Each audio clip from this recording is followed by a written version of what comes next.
Hello, Isaac here. In today's video I'm gonna show you how to fix any issues and problems with Strava app on your phone. So first thing that you want to do is go to the Play Store, search bar, search Strava,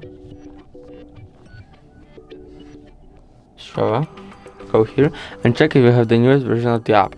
If you have the newest version of the app, there should be everything cool. But if it's not, I'm gonna show you 2 more ways how to fix it.